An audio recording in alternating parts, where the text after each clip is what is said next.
بسم الله الرحمن الرحيم، والصلاة والسلام على سيدنا رسول الله من قناة خالد عبد النبي على اليوتيوب.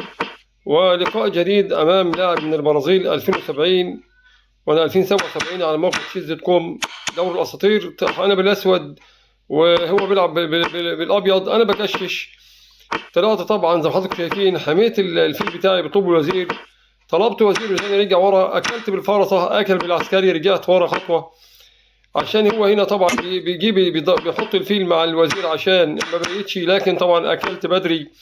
بيجيب هنا طبعا فيله بامتياز عشان ما بقيتش، اكلت بالفيل اضطراري، خليته اضطر ان هو طبعا يجي على الفرصه بتاعتي، اعمل بلندر. بس الحمد لله رب العالمين زي ما حضرتك شايفين مردوده طبعا. وبعدين هنا طبعا حط الفرصه عشان يجي ياكل بكش وياخد طبق بلاش، لكن انا اكلت على طول مباشره وضبلت الطبيتين عشان اصعد بالملك.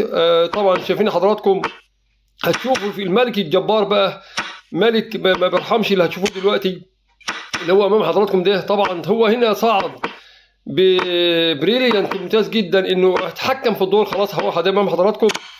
طبعا مكش كمان، طبعا وكمان نزل على العساكر بتاعتي واصبح له يعني السيطره الكامله على الدور امام حضراتكم، في حين ان هو له عسكري منفرد تماما ومالوش حل، عسكري جبار هتشوف حضراتكم. لكن الملك يعني الاسطوره بقى، الملك الخطير جدا جدا اللي عامل لقاء عالمي، ملك الاسود اللي هتشوفوه دلوقتي.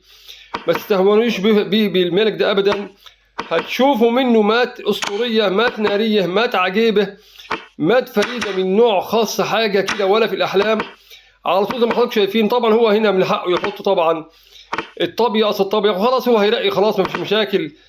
سبت له العسكري وبعدين هيرقي طبعا، هيحط له اضطراري قصد العسكري ويرقي على طول مباشره. لكن لسه برضه في لعبه اهو، بكشش الملك بقول له كش، طلع فوق، صعدت واحده بالعسكري بتاعي، اجي على طابه العسكري قلت له كش تاني. شوفوا حضراتكم كده بقى، طبعا انا اكلت العسكري بتاعه الاسطوره الخطير اللي معذبني من اول الدور عشان اشوف ملك يتقدم من اخر قطعه. اللي طبعا يشوف حضراتكم الملك درس ويدرس في عالم الشطرنج على طول. هذا الملك الساحر اللي طبعا شوف هنا كش على طول، بصعد على العسكري بتاعي، هو نزل عمل هنا طبعا بلندر قاتل عشان لو اكل هنزل بكش مات، وفعلا ده اللي حصل. شكرا لحضراتكم، والسلام عليكم ورحمه الله وبركاته.